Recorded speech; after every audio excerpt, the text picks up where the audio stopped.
केंद्रीय कर्मचारियों central employees के लिए खुशखबरी है। चर्चा थी कि 8th पे कमीशन नहीं आएगा, लेकिन सरकारी विभागों में चर्चा है कि 8th सेंट्रल पे कमीशन पर विचार चल रहा है। वर्ष 2024 में 8th पे कमीशन की योजना बनाई जा सकती है। अब अगर यह चर्चा सही रही तो उम्मीद की जा सकती है कि 8th पे कमीशन लागू होने के बाद केंद्रीय कर्मचारियों सीजी एम्प्लॉयज को बड़ी राहत मिल सकती है। इसका मतलब है कि उनकी सैलरी में जबरदस्त उछाल आ सकता है। सूत्रों की माने तो 8th पे कमीशन में पिछले सभी वेतन आयोगों के मुकाबले कई चीजें अलग हो सकती हैं। उदाहरण के लिए, फिटमेंट फैक्टर के बजाय सैलरी की समीक्षा किसी अन्य सूत्र से की जानी चाहिए।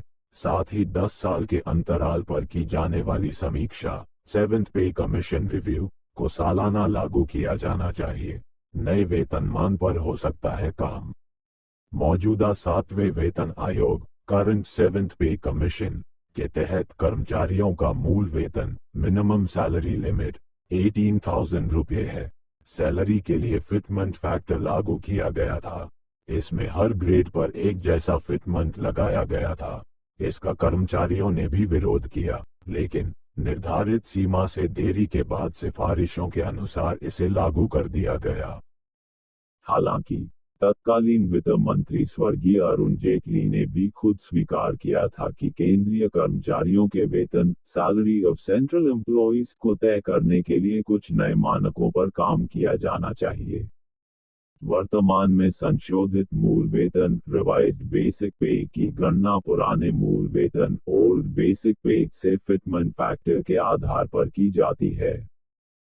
फिटमेंट फैक्टर से बढ़ जाएगी न्यूनतम बेसिक सैलरी। 7th पे कमीशन में केंद्रीय कर्मचारियों को सबसे कम वेतन वृद्धि मिली है।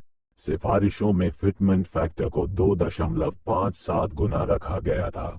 इस आधार पर केंद्रीय कर्मचारियों के वेतन में संशोधन किया गया। हालांकि मूल वेतन को बढ़ाकर 18,000 रुपये कर दिया गया था। सूत्रों के अनुसार 8th पे कमीशन में फिटमेंट फैक्टर को अधिकतम कर न्यूनतम मूल वेतन को 26,000 रुपये तक बढ़ाया जा सकता है। वहीं परफॉर्मेंस के आधार पर हर साल सैलरी बढ़ाई जाएगी।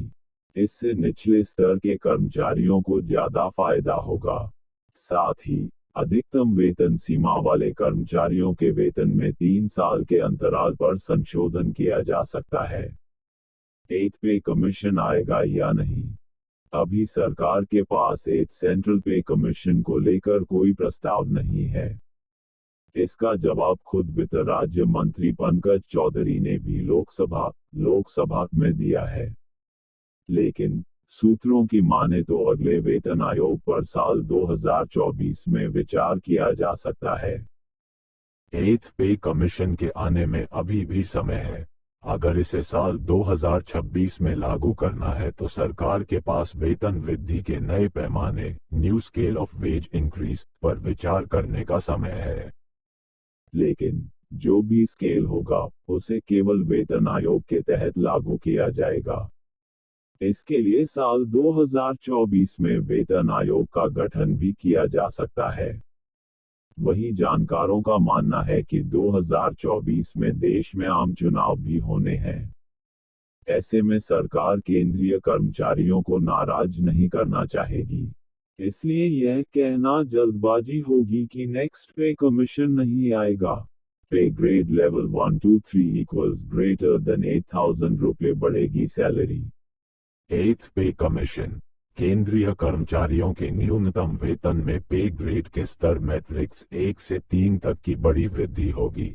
इसमें 44% से ज्यादा का उछाल हो सकता है और न्यूनतम बेसिक सैलरी 26,000 हो सकती है। इसी क्रम में वेतनमान पे मैट्रिक्स लेवल 18 तक बढ़ जाएगा। हर 8-10 साल में वेतन आयोग पे कमीशन लागू होता है। ऐसे में इसकी अगली डेडलाइन 2026 है।